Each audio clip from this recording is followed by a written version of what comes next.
not the Christ. Ngayon po, nagiging uso ang pangahak ng social media accounts. Nagkukunwaring ikaw, pero iba pala. Marami rin po ang credit grabbers na para na mapansin. For the cloud, kumbaga. Bakit? Para sa sariling kapakanan at maisalbang sarili. Ako ang magaling, ako ang mataas, ako ang bida. Tapos, ang nangyayari ay parang hindi na natatapos na paghahanap ng mas ikatataas at ikararangyan ng buhay. Sa totoo lang po, nakakainis ang mga ganitong bagay. Mangyari man po ito sa atin o sa iba kasi hindi po tama. At parang wala naman po sa hulog. Pero napaisip na po ba tayo kung tayo rin po ba ay nagiging ganito rin? Ibang-iba po si San Juan Bautista sa Ebanghelyo ayon kay San Juan, ang pagbasa po natin sa araw na ito. Ibang-iba ang disposisyon niya sa pagiging isang tinig mula sa ilang na siyang nagpapahayag ng pagdating ng Panginoong Hesus. Paano nga ba siya naging saksi sa pagiging alagad at tagapaghanda ng daraan ng Diyos?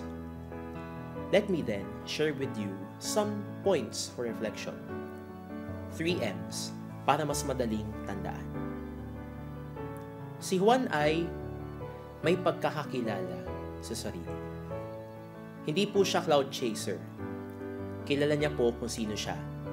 Isa po siyang alagad at hindi po siyang bida. Kaya, tinatanggi niya na siya ang Kristo, hindi siya ang Kristo. Kahit makailang beses pa po siyang tanungin, ang sagot niya, hindi ako ang Kristo. I am not the Christ. Sabi niya, siya ay isang tinig na maririnig sa ilang, quoting from the prophet Isaiah. Dahil kilala niya po ang sarili niya, alam niya po ang kanyang gampanin. Hindi po niya tinangkang kunin ang spotlight mula kay Jesus. Maaari niya naman pong gawin yon na kunwari siya ang Kristo at ang tagapagligtas. Pero kung itong gagawin niya, magpapanggap na lang siya na magpapanggap hanggang susukuan niya na madisappoint sa kanya yung mga taong naniniwala sa kanya. Pero hindi po.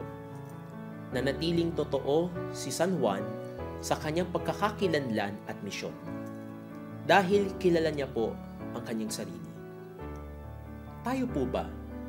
May mga pagkakataon po ba tayo na ang pakiramdam natin na tayo ang tagapagligtas ng lahat o yung tinatawag nating messianic complex?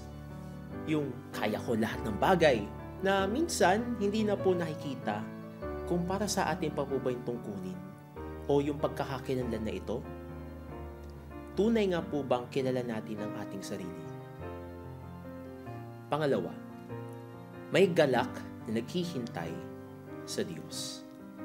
Si Juan ay matagal din naghintay sa pagdating ng Panginoon sa anak ng Diyos. Kung babasahin ang konteksto ng Gospel Pericope sa susunod na kabanata nun, mababasa na ipinakilala ni Juan ang kordero ng Diyos. Marahil ilang taon na rin yun, ngunit ito ay sa diwa ng masayang paghihintay at pananabik sa kaligtasang nandoon at malapit na. Kapag may mga bagay po na hinihintay tayo, siguro matagal na nating hinihintay, ngunit siguradong darating, we wait for it with much anticipation. At kapag dumating na, damang-dama yung galak, masaya, happy ang lahat, happy ka. Sigurado po, mayroon po tayong ganung pagkakataon. Because there's something that is longing in our hearts, something transcendent, something supernatural. In our case, God. Isang marubdob na pananabik sa Panginoon. Si Juan for sure ay nanabik sa paghihintay sa Panginoon sa kanyang pagdating. Kaya noong nakita na niya si Jesus, buong lakas at tuwa niyang ipinahayag na narito ang kordero ng Diyos ang nag-aalis ng mga kasalanan ng sanlibutan. But then again, papaano po may sasakatuparan na ganitong klase paghihintay? Well, maaari sa pamumuhay po ng maigi at mabuti. Sa mga pagbasa din po natin sa araw na ito, makikita ang kagalakan sa Panginoon sa mga gawa niyang pagliligtas sa sangkatauhan. Katulad din po sang sinasabi ng Salmo Responsorio, "Live the life that God wills for you. Live it joyfully, waiting for the Lord." Tayo po ba? Ano po ba ang hinihintay natin? Papaano po ba natin hinihintay ang pinaka-pinananabikan natin? At kapag dumating na ito, may papahayag po ba natin ito ng buong lakas at tuwa sa puso? Pangatlo, may pagpapakumbaba. Kung mayroong pagkakakilanlan at alam ko ano ang diwa nito at buong galak na hinihintay ito, marapat lamang po na magkaroon ng isang disposisyong mapagkumbaba. Implicitly, ganoon po ang pinararating sa atin ng mga pagbasa ngayon.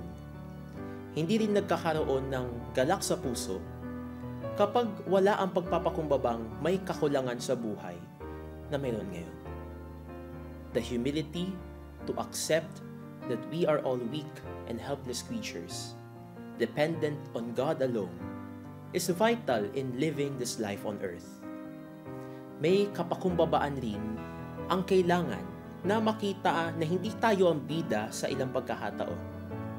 At kinakailangan natin tumabi, bumaba, umalis sa spotlight para ang nararapat ang makita at mabigyan ng karampatang parangal. Hindi po isang attention seeker. Ganun po ang ginawa ni San Juan, mga kapatid. Sa pagkakakilala niya sa kanyang sarili, alam niyang hindi siya si Jesus, hindi siya ang Kristo, at hindi niya kayang gampanan ang pagiging Kristo dahil hindi po siya iyon.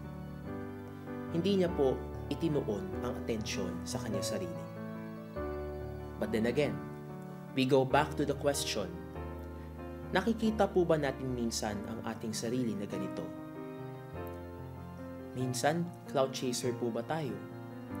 Minsan, nagyayabang po ba tayo o kinukuha ang credit sa iba? O minsan, katulad din po ba tayo ni San Juan, na may pagkakakilala sa sarili, may galak na naghihintay sa Diyos at may pagpapakumbaba? Sana po, mas maraming beses na Juan Bautista tayo sa paningin ng Diyos, sa iba, at sa sarili natin, hindi po yung isa.